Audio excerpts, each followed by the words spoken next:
ابھی میں دعوت دوں گا حکیم ڈاکٹر ارشد صاحب سے کہ وہ آئیں اور جو ہے اپنے مشاہدات آپ کے سامنے پیش کریں، کیونکہ وہ ہم میں سے سب سے زیادہ مریض وہی چیک کرتے ہیں، اور ماشاءاللہ بڑے جو ہیں وہ استاد صاحب کے خاص فضل و ان کے جو قریب ہوتے ہیں اور خدمت بھی کرتے ہیں، اور خاص جو ہے راز و نیاز کی باتیں اگر پوچھنی ہوں تو ان سے پوچھا کریں، یہ رازدان ہے استاد صاحب۔ السلام علیکم ورحمۃ اللہ وبرکاتہ۔ وعلیکم السلام ورحمۃ اللہ۔ بسم اللہ الرحمن الرحیم۔ آپ کے سامنے جو ہے میں شوگر کے متعلق ہی جو ہے وہ چند اپنے مشاہدات جو ہے وہ پیش کروں گا۔ مشاہدات سے پہلے ایک چھوٹا سا لطیفہ جو وضاحت میں بات چلی تھی تو اسی پیرائے میں جو ہے سناتا جاؤں۔ ایک گاؤں میں ایک گاما شکاری رہا کرتا تھا، انتہائی آلسی قسم کا نکما شخص تھا، سارا دن دائیں بائیں پڑا رہتا تھا، اس سے کوئی کام ڈھنگ سے ہو ہی نہیں پاتا تھا بیچارے سے، تو آلسی اور نکما مشہور ہو گیا۔ لیکن بس کوئی قدرت کا کرنا ایسا اس کے ہاتھ سے کچھ نہ کچھ ہو جاتا تھا کہ وہ اس کی قسمت جو ہے وہ چمک جاتی تھی۔ وہ اپنی طرف سے کوئی کرتا تھا تو ہوتا غلط ہی تھا، لیکن وہ گاؤں والوں کے لیے کچھ ایسے فائدے کا کام ہو جاتا تھا۔ تو ایک دن اتفاق سے وہ درخت پہ چڑھا کوئی چیز اتارنے کے لیے، اس درخت کے نیچے سے شیر سویا ہوا تھا، وہ اوپر سے کوئی چیز اتار رہا تھا، کوئی پھل وغیرہ، تو ہاتھ پھسلا اس کا اور وہ گاما جو ہے وہ شیر کے اوپر گر گیا۔ وہ اوپر سے دھڑام سے گرا تو شیر ہڑبڑا کے جو ہے وہ ڈر کے بھاگ نکلا۔ وہ بھاگ گیا تو گاؤں والوں نے جناب گامے کو کندھوں پہ بٹھا لیا کہ اس نے تو جناب شیر کو بھگا دیے، تو بہت بہادر آدمی ہے، اس کی وجہ سے تو ہمارا جو ہے وہ گاؤں محفوظ ہے۔ اس دن سے گاما جو ہے وہ ایک مسیحا بن گیا ان کے لیے۔ اس نے ایک فضول سی جو ہے وہ بندوق سی بھی لے لی، اور حالانکہ اسے بندوق چلانی نہیں آتی تھی بیچارے، لیکن وہ لٹکا کے تو پھرتا رہتا تھا، مشہور ہو گیا کہ گاما شکاری جناب بہت بڑا بہادر ہمارے گاؤں میں موجود ہے، اور لوگوں کا ایک ذہن بن گیا کہ جب تک گاما شکاری ہمارے گاؤں میں موجود ہے ہمارا گاؤں محفوظ ہے اب شیروں سے۔ تو آج کل کہ اگر ایلوپیتھک ڈاکٹروں کی میں اگر آپ کو مثال دوں تو وہ بھی ہمارے گام شکاری کی طرح کچھ ملتے جلتے ہی ہیں، جنہیں دیکھ کے تو مریض سمجھتے ہیں کہ جب تک یہ موجود ہیں تو ہم الحمدللہ جو ہے وہ محفوظ ہیں، لیکن وہ ہے گام شکاری والی بات، اگر شیر آ گیا تو پھر گاؤں والوں کا جو ہے وہ حشر نشر جو ہے وہ ہونے والا ہے۔ تو آتے ہیں اپنے موضوع کی جانب۔ آج کل جو اموات کی ایک کیلکولیشن کی گئی بڑی وجوہات جو ہیں وہ 3 وجوہات بتائی جاتی ہیں، جن میں سب سے پہلی جو ڈیزیز ہے جس کی وجہ سے سب سے زیادہ اموات اگر دیکھنے میں آ رہی ہیں وہ ہارٹ ڈیزیز ہے، یعنی دل کے امراض کی وجہ سے سب سے زیادہ اموات اس وقت آن دا ریکارڈ ہمارے پاس موجود ہے۔ دوسرے نمبر پہ جو ہے وہ کینسر کو لیا جاتا ہے، جو مختلف اقسام کے کینسر ہیں، اس وقت 52 قسم کے کینسر جو ہے انسانی جسم میں بنتے ہیں، اور ان کی وجہ سے جو ہے وہ اموات ہو رہی ہیں۔ اور تیسری وجہ جو سب سے بڑی ہے ان اموات میں، تیسرے نمبر پہ جو آتی ہے جس کی وجہ سے انسانوں کی موت ہو رہی ہے، اس کے لیے ایک اسپیشل لفظ بولا جاتا ہے لیٹروجینیسس۔ یہ لفظ میرے دوستوں نے شاید پہلی دفعہ سنا ہوگا کہ یہ کون سی بیماری ہے جس کی وجہ سے لوگ مر رہے ہیں۔ پہلے نمبر پہ ہارٹ اٹیک، دوسرے نمبر پہ کینسر، اور تیسرے نمبر پہ بیماری جس کی وجہ سے اموات ہو رہی ہیں سب سے زیادہ وہ ہے لیٹروجینیسس۔ لیٹروجینیسس جو ہے وہ اگر میں عام الفاظ میں آپ کو سمجھانا چاہوں تو کہیں گے کہ ڈاکٹر کی غفلت کی وجہ سے ہونے والی اموات۔ ڈاکٹر کی غفلت سے ہونے والی اموات اس وقت تیسرے نمبر پر ہے۔ اور ایک اور کیلکولیشن جو دی گئی وہ یہ دی گئی کہ ہر 10 میں سے 2 اموات جو ہو رہی ہیں، ہر 10 اموات میں سے 2 اموات جو ہو رہی ہیں ہاسپٹل میں، وہ ڈاکٹر کی غفلت کی وجہ سے ہو رہی ہیں۔ مثال کے طور پہ اگر 10 لوگ جو ہے وہ علاج معالجے کے لیے 100-200 یا زیادہ بھی گئے، تو جو 10 اموات ہوئی ہاسپٹل میں اس میں سے 2 اموات جو ہیں وہ ڈاکٹروں کی لاپرواہی، مس مینجمنٹ یا مل پریکٹس جو ان کی تھی، یا ان کی ادویات کے سائیڈ افیکٹس کی وجہ سے، جیسے بھی ہوئی، مطلب وہ ڈاکٹر ڈائریکٹلی انوالو تھے 2 بندوں کو مارنے میں۔ ان کی کسی بھی حوالے سے جو پروفیشنل نیگلیجنس ہم کہتے ہیں وہ مکمل طور پر انوالو تھی ان 2 افراد کی جان لینے میں۔ باقی عموماً کہا جاتا ہے کہ جی دیکھیں جی لوگ اتنے بچ بھی تو جاتے ہیں، تو میں اکثر کہتا ہوں جی بچ وہ جاتا ہے جو وہاں سے بھاگ آتا ہے، بچ وہ جاتا ہے جو وہاں سے بھاگ آتا ہے، ورنہ وہ ایک بیماری کے لیے گیا تو 2 4 5 بیماریاں اور ساتھ تحفے میں ضرور لے کے آتا ہے۔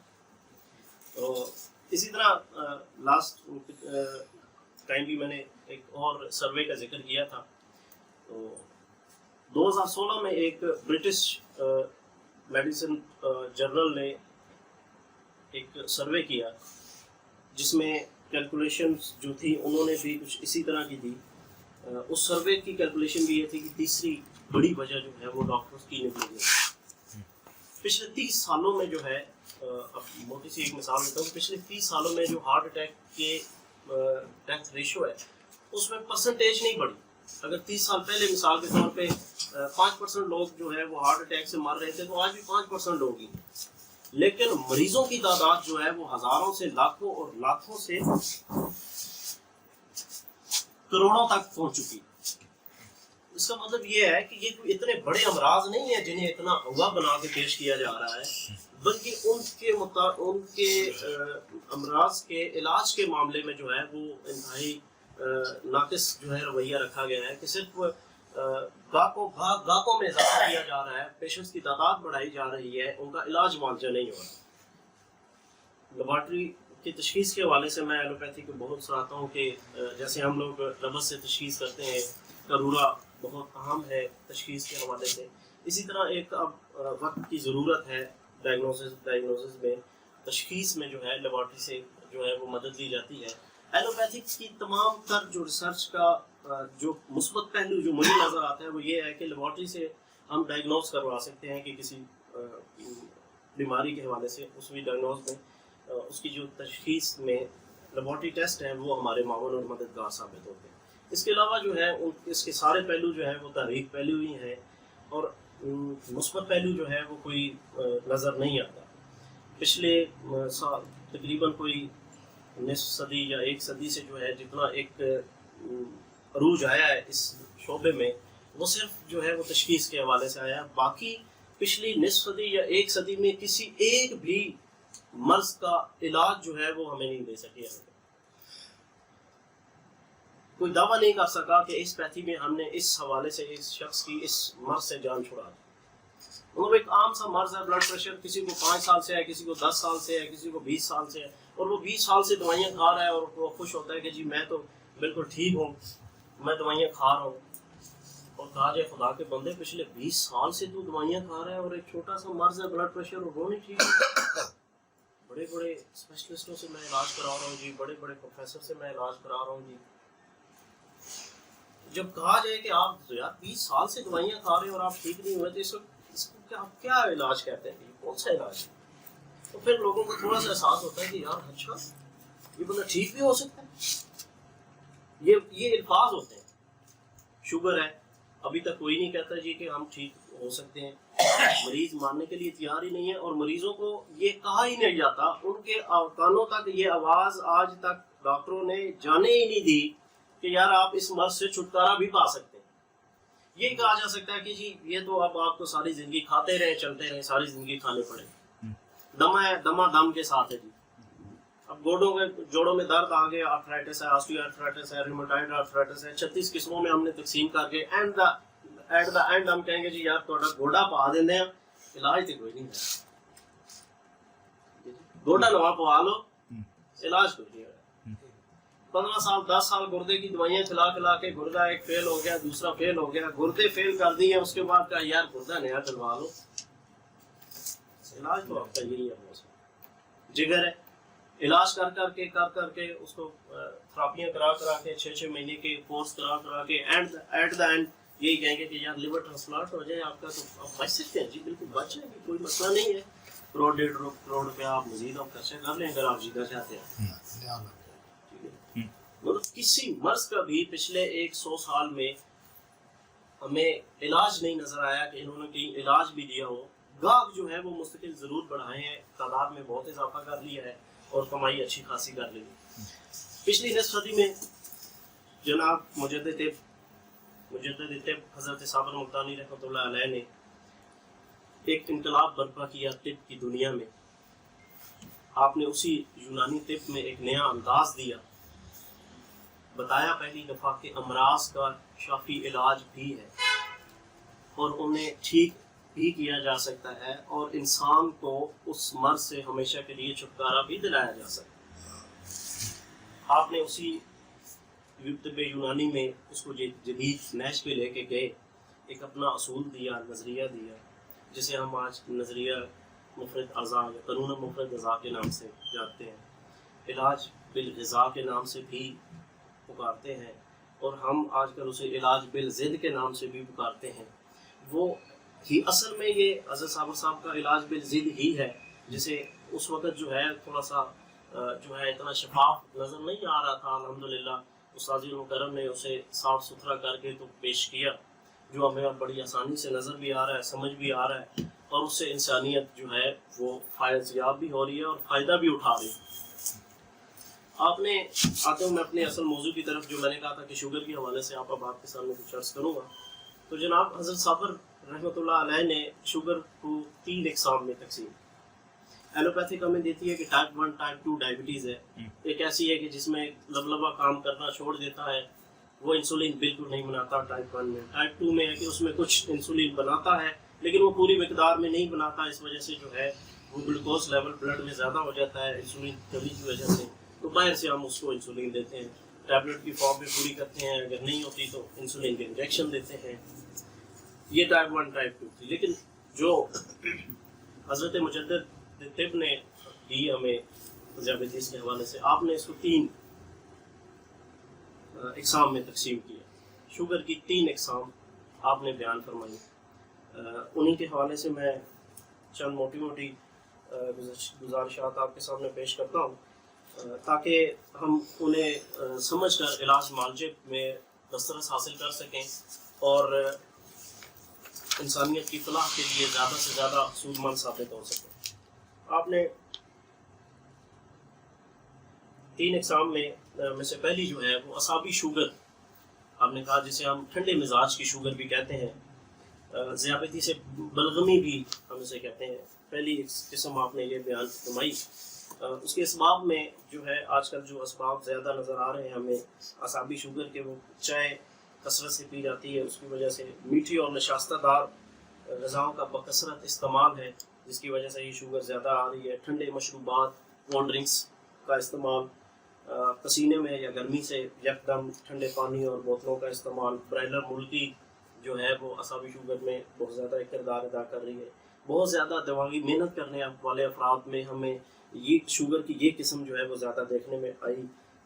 جیسے بزنس مین ہیں, وکیل ہیں, پروفیسر حضرات ہیں, کمپنیوں کے ملازمین, اکاؤنٹنٹس ہیں, یہ جو زیادہ مینٹل ورک جن کا ہے, فزیکل ایکٹیویٹی کوئی نہیں ہے, ان لوگوں میں ہمیں یہ قسم جو ہے اعصابی شوگر کی جو ہے وہ سب سے زیادہ دیکھنے میں نظر آ رہی ہے. تو آج کل کا ایک بڑا مرض جس میں تقریباً 98% لوگ جو ہے مبتلا ہیں, میں اس کو پنجابی میں وہ تھے کا مرض کہتا ہوں کہ جو لوگوں نے خواہ مخواہ کا جبہہ لگایا ہوا ہے اس مرض کو, جسے ٹینشن ہم کہتے ہیں.